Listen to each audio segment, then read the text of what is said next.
Welcome to the Purpose to Create podcast. I'm your host, Natasha Wright, business strategist, certified life coach, and founder of Purpose to Create. This is a space for purpose-driven creatives to clear the noise, fuel their creativity with resilience, and lean into their purpose. I share actionable strategies and insights to help you thrive, both personally and professionally. Hey, friend. Welcome back to another episode of the Purpose to Create podcast. I'm so glad that you're here. I've been enjoying my May. It started off a little bit rough, I'm not going to lie. I was all in my feels. I was very emotional. I was dealing with a lot of grief, but I'm on the upside of it right now. And I'm so excited. And I wanted to jump in and put this energy into a podcast episode. I really want to talk about the gentle things grow too. And I have always been so hard on myself, right? Not enjoying the moment, not being present, always focused on doing instead of being. But this month, I've been a bit more intentional. I've learned to deal with the rough emotions that are coming up for me in real time versus suppressing them and moving on to the next thing and always having to distract myself and get busy so I don't have to feel anything. But that's just not me. Like, I need to feel my feels. I need to feel the emotion. I need to understand myself better. As I get older, I want to learn who I am. Who am I becoming? What does the best version of myself really look like? Truly, what does it look like? I have no idea. But until I learn who I am and what makes me feel the way that I feel and why it makes me feel that way, it just helps me to become a better person, a better version of myself, not just for me, but for those around me. And it reminded me of this as I had this like aha moment, right? That I'm blooming and I'm thriving, and it just feels so good not to be in survival mode for once. I just been feeling like I've been in survival mode. And I'm just so happy. I just feel so happy that I don't have to be in survival mode right now in this moment as I'm talking to you. And as we adopt this thought of we're blooming and thriving, not just in visible ways, but in hidden ones too, right? Like the ones only God and your heart know about. Those God winks that you get throughout the day. That's how you know you're blooming and thriving, because God has not forgotten about you. I want to speak to something I've been learning in real time. Growth doesn't always look like pushing forward. Sometimes it looks like softening back into who you really are. Because the truth is the gentle things grow too. And I let this world harden me. I let experiences harden me. I let life harden me. I let relationships harden me. That I forgot that I'm a soft and emotional feminine being, baby. And I want to get back to her. I want to get back to the girly girl things that I love. But life has hardened me. And it made me feel like I'm not worthy of those things. But the devil is a lie, okay? Period. We are worthy and we are deserving. We live in a world that praises hustle, that applauds productivity, that makes you feel like if you're not constantly striving, you're falling behind. And that is the trap that I had gotten myself stuck in. I felt like I was constantly striving for something. And I also felt like I was always falling behind because I am not where I expected or thought I would be. But here's what I realized: blooming isn't a race, it's a rhythm. It's delicate, it's soft. And if I've learned anything this season, it's this: you can be in motion without burning out, you can be without breaking, you can be soft and still strong. Don't let anybody tell you otherwise. So if you've been carrying the weight of doing, fixing, proving, or pushing, let this be your reminder. You don't have to hustle to matter. And baby, listen, it took me a long time to figure that out. I felt like I always had to be in hustle mode in order to matter. I always felt like I had to hustle to show that I was being productive, but I was actually being counterproductive, okay? I move differently now. Not because I have it all figured out, but because I no longer need to prove that I'm worthy. I know that I'm worthy. And I want you to know you are worthy too. I say no without guilt. I rest without apology because I've been resting all month. I haven't even been posting on social media. That's how I know I'm truly resting. Listen, I do it without apology.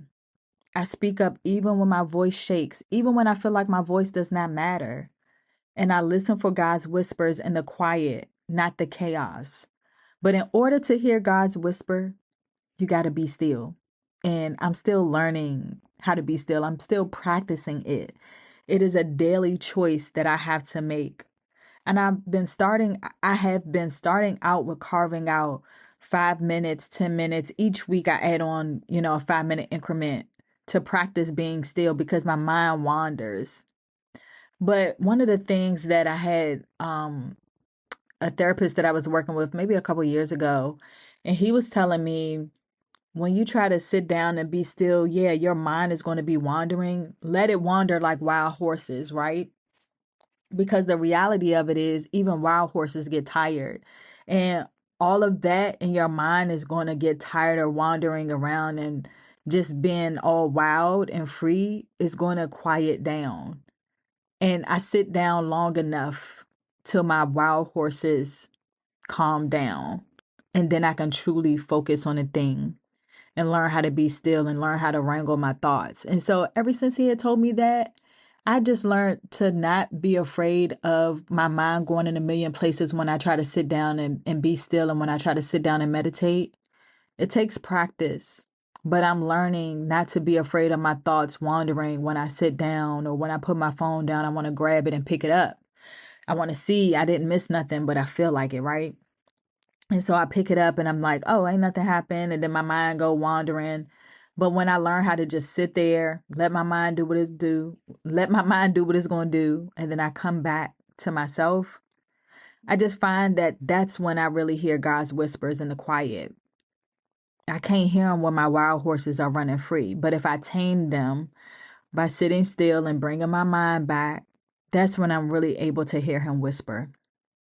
And it's been a beautiful process for me to be able to learn that and practice that. That is the kind of growth that no one posts about, but it's holy, it's healing, and it counts and it matters. I think of that India Arie lyric, and I love a song, y'all. I found strength, courage, and wisdom inside of me. And I'm not going to sing the song, but you know what song I'm talking about.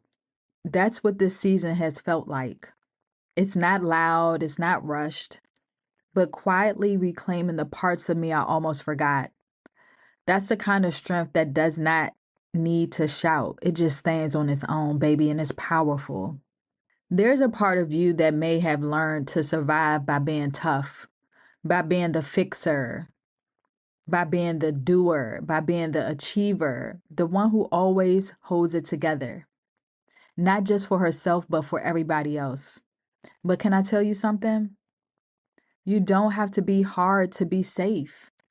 You don't have to be loud to be heard. And listen, you are not hard to love. Gentleness is a power too. And sometimes the most radical thing you can do is choose softness in a world that expects your armor. If I'm being honest with y'all, I'm so tired of being strong. I'm literally tired, sick and tired of always having to be strong. I'm tired. I want to take off my cape. I want to take off my bra. And I just want to sit on my sofa with a pint of Talenti's salted caramel ice cream and watch Living Single, Martin, and all of my favorite shows, and just be titty swinging and everything, just walking around the house butt naked. I just want to be free of all the expectations. I want to take my cape off, and not just take off my cape. I want to cut that thing up and not find it, not put it back on. I don't want to be that person no more. I don't want to always be the fixer. I don't want to be the one who always holds it together. I just don't. I want to know what it feels like to just be instead of do. Where the gentle things grow is where you stop fighting yourself. It's where you let peace lead. It's where you let self-love in. It's where you remember your worth was never up for negotiation. Let me repeat that. Your worth was never up for negotiation. Never. So let me say it plainly to you like this. Rest is not a luxury. It's holy ground. It's not a reward. It's necessary. And you've heard me say this, and I'm going to keep saying it until you get it. Rest is not a reward. It is necessary. And it's time we start protecting it like it matters, because it does. You don't need to be exhausted to be valuable. You don't need to prove your pace to deserve peace. And sometimes the most powerful move you can make is to pause, to be still. That is where the true clarity comes in, when you're obedient to being still. To stop performing your healing and actually sit in your healing. What are you doing to prioritize your healing?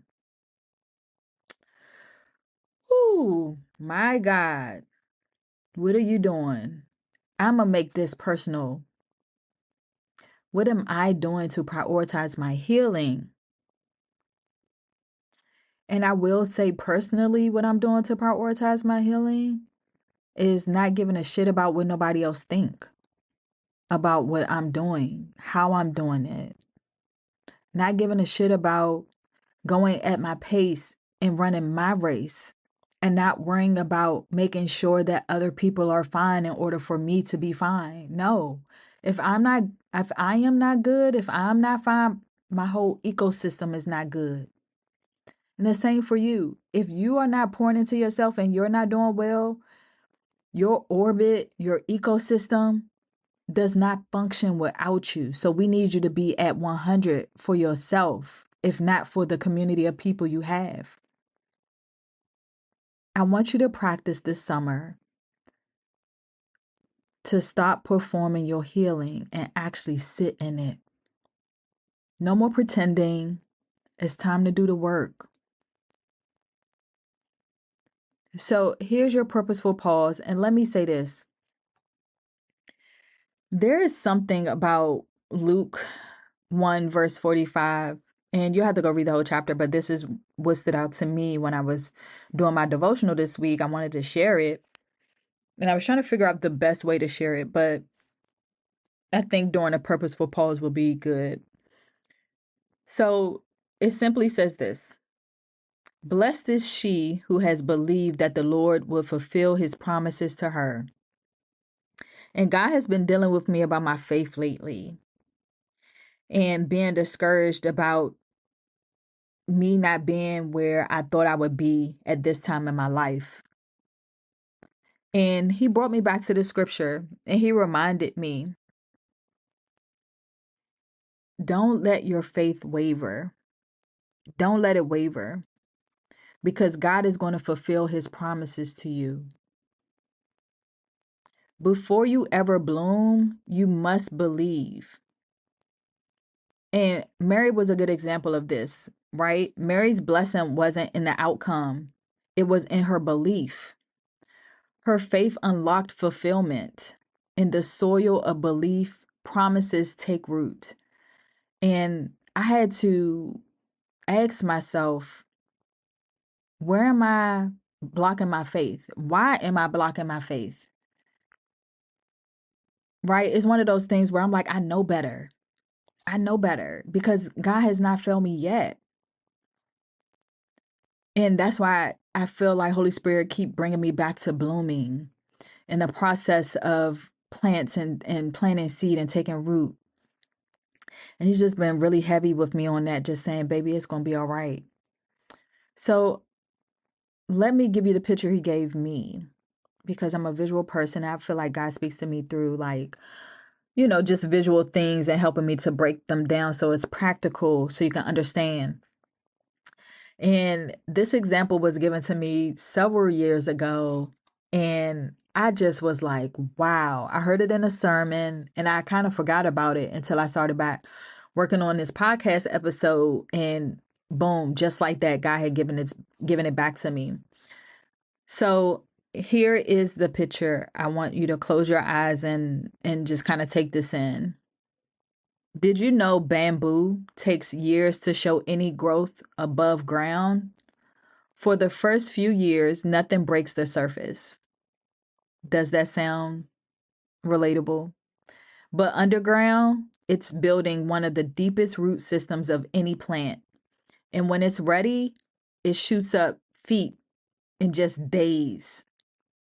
So this week, I want you to water the gentle things, honor the quiet growth, make space for the parts of you that are blooming without an audience. Because what seems like overnight success to someone else has been like bamboo years for you, because you have been cultivating that seed that is in that soil, and nothing has been moving or no ground has been breaking in your life. And you've been feeling like, God, when is it going to happen for me? Why am I always struggling? Why am I always striving and not thriving in my life? And you feel like nothing has happened. But perhaps you're like bamboo right now in this season. And God has been pouring into you, sowing into you, and you still don't see nothing. Hold on, because when it's ready, don't miss this. When it's ready, when you are ready for what you prayed for, it's going to shoot up feet high than you can expect in just days. It can happen just like that. It can happen just like that. Don't forget. But don't give up. It's when you start to give up that the enemy has a foothold to get in and distract you and make you, he can plant a seed of doubt that can undo the seed that you have been cultivating and taking up the weeds, the things that have been trying to entangle you and make you doubt what you know to be true about God. All it takes is that seed of doubt from the enemy to make you forget all the years that you have been putting into your own soil, to the seed that you have been planting, so that you can blossom in due time. Don't let the enemy have a foothold. Don't let him have a foothold, right? Get you some anchor scriptures, right? Like the one I just said, Luke 1, verse 45. Blessed is she who has believed that the Lord will fulfill his promises to her. God don't play about you. He just don't. And you know that. I want you to go back to a time when God played about you. I'll wait, because he don't. He don't play about you. And I want you to remember that. He does not play about you. You're not behind. I'm going to say it 3 times because I need you to know. I need that to stick for you. You are not behind. You are not behind. You are not behind. You're not.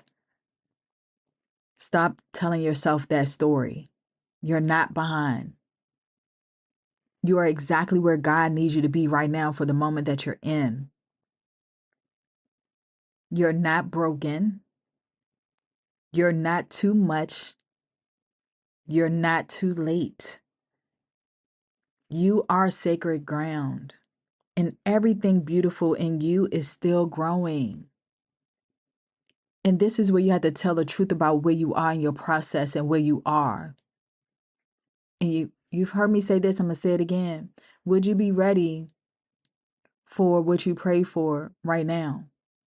And if the answer is yes, you right where God needs you to be. You in fertile ground. You get ready to bloom. But if the answer is no and you're not ready, you have to figure out what roots or weeds that's killing your growth that you need to take up the weeds. Is it the weeds of discipline? Is it the weeds of consistency?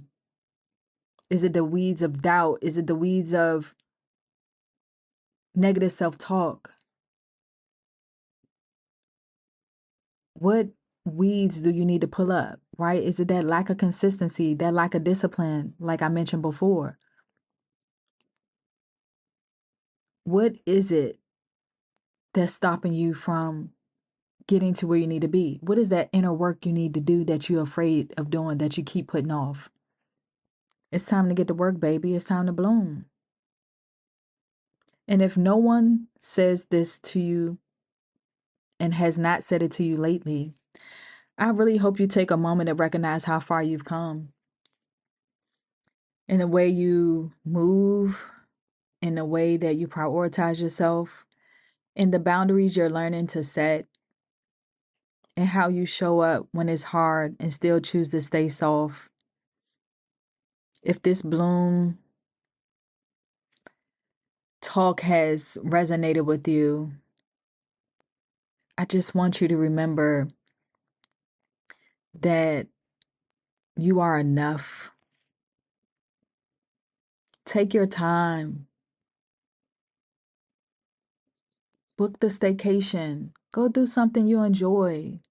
Stop delaying your joy. Stop delaying watering your garden.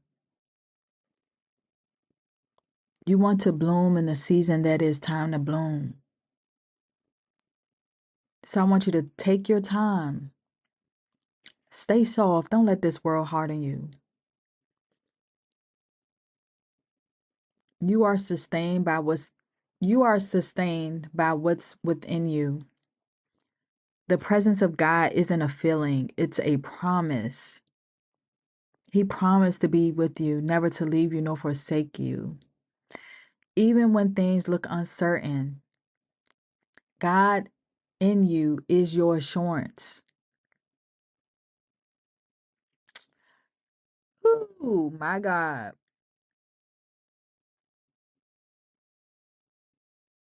I just want you to be encouraged. Don't give up on yourself.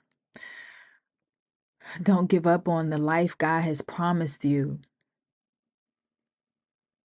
Everything is not going to be sunshine and rainbows, right? He didn't promise us that. But here's one thing that I want you to remember.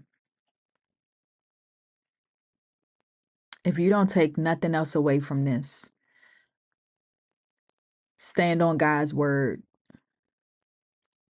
I want you to write this down. Psalm 46, verse 5.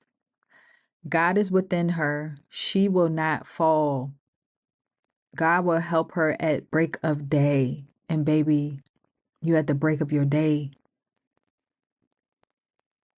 God is within you. Don't forget that. No matter how crazy and chaotic this world is, know that God is within you. Thank you for listening to the Purpose to Create podcast. If you haven't yet, subscribe, leave a 5-star review, and send this episode to a friend. Until next time, keep creating with purpose.